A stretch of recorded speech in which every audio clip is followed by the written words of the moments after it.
The hardest part is not being lazy. The hardest part is knowing exactly what you want and still watching yourself do nothing.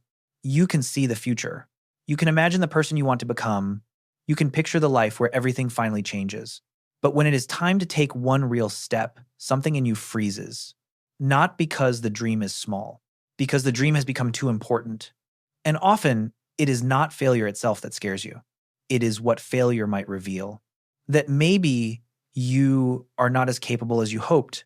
Maybe you waited too long. Maybe the version of yourself you kept imagining was safer before it had to become real.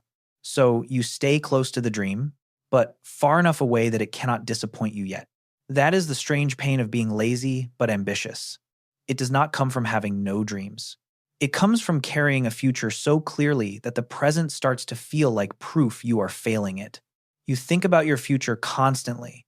You imagine how different your life could be if you finally became focused, consistent, and serious. Sometimes the image feels so real that, for a few moments, it almost gives you relief. You can see yourself becoming someone impressive, someone respected, someone who finally proves that all this hidden potential was not just in your imagination. But then real life returns. The room is still the same. The phone is still beside you. The project is still waiting. And suddenly, the version of yourself you imagine feels very far away. So you tell yourself you will begin later, when your mind feels clearer, when you have more energy, when the timing feels right, then the day moves on without you. You scroll for a little while. You think about starting. You open something, close it, and tell yourself you are still preparing. You watch a video that makes you feel motivated for a moment. And for a few minutes, the guilt becomes quieter. But by night, it comes back. You lie there with the same feeling. The day is over, and you know you did not move the way you promised yourself you would. That is when the shame begins to speak. Why am I like this? Why do I want so much and do so little? Why can I imagine everything but not begin one thing? And the painful part is not that you have no ambition. The painful part is that you have too much ambition to ignore. If this feels familiar, leave a dot in the comments. Because some people are not lazy in the simple way people think. They are frozen between the life they imagine and the fear of finding out whether they can actually build it. People often talk about ambition like it is supposed to push you forward. And sometimes it does. For some people, wanting more gives them energy. It makes them move, plan, risk, and try. But for other people, ambition does something different. It becomes heavy. It stops feeling like fuel and starts feeling like pressure. Because the dream is no longer just something you want. It becomes proof of who you are supposed to be. A project stops being just a project. It starts to feel like evidence of whether you are wasting your life. A skill stops being just a skill. It becomes a test of whether the thing you believed was special in you can actually survive practice. Even starting can feel loaded because the first move has to carry the weight of the person you thought you could become. And when a dream carries that much meaning, even a small step can feel too exposed. Writing one page feels too small compared to the book in your head. Practicing for 1 hour feels too ordinary compared to the master you imagined. Starting badly feels humiliating when your mind has already pictured the finished version perfectly. So you wait, not because you do not want the dream, because the first real step feels like it might ruin the dream. As long as the life stays in your mind, it can remain perfect. No one can judge it there. No one can reject it. No one can compare the fantasy to the result, but the moment you begin, the dream becomes vulnerable. It becomes something that can fail, something that can disappoint you, something that can reveal the gap between who you imagined you were and where you actually are. And that gap can feel unbearable. This is why ambition can become strangely paralyzing. The more identity you attach to the outcome, the more threatening the first step feels. Because you are no longer just afraid of doing the work, you are afraid of what the work might reveal about you. So the mind protects you in the only way it knows how.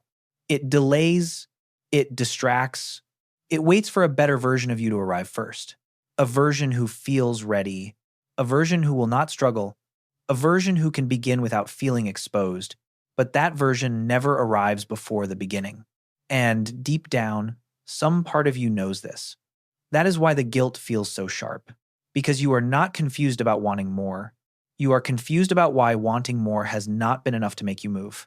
Sometimes laziness is not the absence of desire. It is desire carrying too much fear The word lazy makes everything sound simple. It makes it sound like you just do not care enough. Like you would move if you really wanted it. Like the problem is a weak character, a weak will, or a lack of seriousness. But for some people, what looks like laziness is actually protection, not protection from work itself, protection from evidence. Because if you never really try, one belief can stay alive. The belief that you could be great if you wanted to, that you could succeed if the timing were right, that you have something inside you that has simply not been activated yet. There is comfort in that belief, a painful comfort, but comfort still, because as long as you do not test your potential can remain untouched. It can stay clean. It can stay imagined. It can stay larger than life. But once you try, the fantasy has to meet reality, and reality is rarely kind at the beginning. The first attempt may be awkward. The first version may be weak. The first result may not match what you saw in your mind. And suddenly, the dream is no longer protected by imagination. It has evidence attached to it. That is what many ambitious people are secretly afraid of. Not failure alone, but what failure might seem to say about them. Maybe I am not as talented as I hoped. Maybe I am not as special as I thought. Maybe I waited too long. Maybe I built an identity around potential because I was scared to become a beginner. These thoughts are hard to face. So the mind chooses a safer pain. It chooses guilt over exposure. It chooses shame over uncertainty. It chooses the familiar ache of not starting over, the terrifying possibility of trying and being disappointed. This is why avoidance can become addictive, not because it feels good, but because it prevents a deeper emotional threat. You scroll, and for a moment, you do not have to know. You delay, and for a moment, the dream stays intact. You plan, and for a moment, you still feel close to the person you want to be without having to risk becoming them. And from the outside, it looks like laziness, but inside, it may feel more like fear with nowhere to go. Fear of starting too late. Fear of being average. Fear of proving your own doubts right. Fear of realizing that the imagined version of you was easier to love than the real one who has to struggle. That does not mean you are broken. It does not mean your ambition is fake. It means your dream became tied to your worth. And when a dream becomes tied to your worth, action stops feeling like action. It starts feeling like judgment. Sometimes doing nothing protects you from discovering what trying would reveal. And that protection can look exactly like laziness. There is a reason imagining the future can feel so good. In your mind, everything moves smoothly. You become disciplined. You change your habits. You finally show people what you are capable of. You become someone your younger self would be proud of. There is no awkward beginning in that fantasy. No slow progress. No bad first attempt. No boring repetition. No moment where you have to sit alone with the work and realize it does not feel magical yet. In the fantasy, you are already transformed. That is why it can become so comforting. You are not just imagining success. You are borrowing the feeling of success without having to risk the process. Planning can do the same thing. You make a routine. You design a schedule. You imagine the version of yourself who follows it perfectly. For a while, it feels like movement. Research can feel like movement too. You watch another video, save another method, read another explanation, and for a moment it feels like you are moving closer to the life you want. And none of this is meaningless. Sometimes learning helps. Sometimes planning matters. But for the lazy and ambitious person, there is a point where preparation becomes emotional shelter. It lets you stay near the dream without entering the part where you might fail. It lets you feel serious without being exposed. It gives your ambition somewhere to go when your body is too afraid to move. This is why fantasy can feel safer than action. Fantasy protects your identity. Action challenges it. Fantasy lets you remain the person who could become great. Action asks you to become a beginner. And being a beginner can feel humiliating when you have spent years imagining yourself as exceptional. No one talks about that part. The pain of being ambitious is not only wanting more, it is carrying an imagined self that silently watches everything you do. When you rest, that imagined self judges you. When you procrastinate, it reminds you of what you are wasting. When you try and do badly, it makes the gap feel unbearable. So sometimes you return to fantasy because fantasy is the only place where you still feel powerful.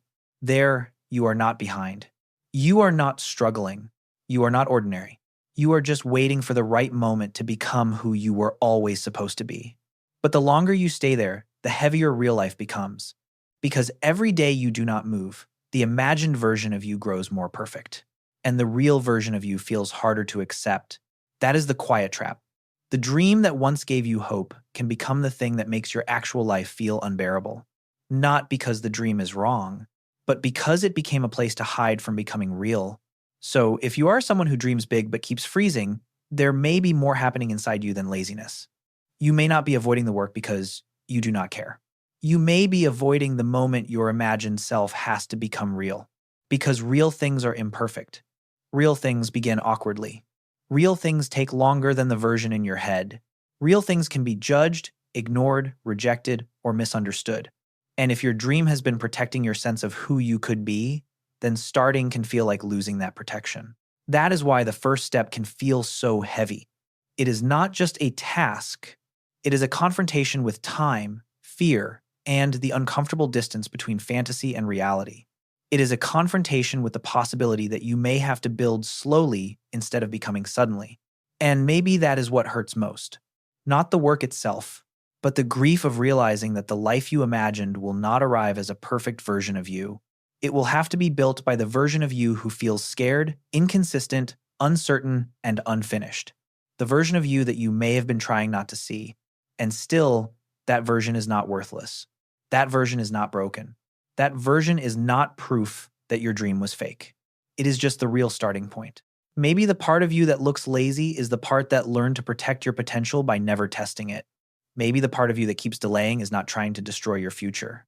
Maybe it is trying to keep you safe from the pain of discovering that becoming someone is slower, messier, and more vulnerable than imagining someone. That does not make you weak. It makes you human. Especially if you have spent years feeling like you were meant for more, but never knew how to carry the pressure of that belief. Some people are not crushed by having no dreams. They are crushed by having dreams that became too tied to their identity. They do not need more shame. They need to understand why action started feeling like danger, because once you understand the fear underneath the freeze, the story changes. You are not simply lazy. You are not hopeless. You are not someone with no ambition. You may be someone whose ambition became so emotionally loaded that doing nothing felt safer than doing something imperfectly. And maybe the way forward begins when the dream becomes small enough to touch. Not as a test of your entire worth, not as proof that you are special, not as evidence that your life still matters, just as one real thing, one human beginning, one honest contact with the life you kept imagining from a distance. Because maybe you were not avoiding your future because you did not want it. Maybe you were avoiding it because wanting it made it feel too dangerous to approach. And if this felt personal, leave a dot in the comments. For more videos that help you understand the hidden emotional patterns behind human behavior, consider subscribing to Cortex Psychology. Because sometimes ambition does not push people forward. Sometimes it freezes them in front of the person they are afraid they may never become. Click the notification bell so you don't miss any updates. And be sure to hit that subscribe button. Thank you for being here. At Cortex Psychology, we explore the hidden patterns behind the way you think, feel, and connect. If this video helped you understand yourself a little more, stay with us. You don't have to decode your mind alone. We'll decode it together. See you in the next one.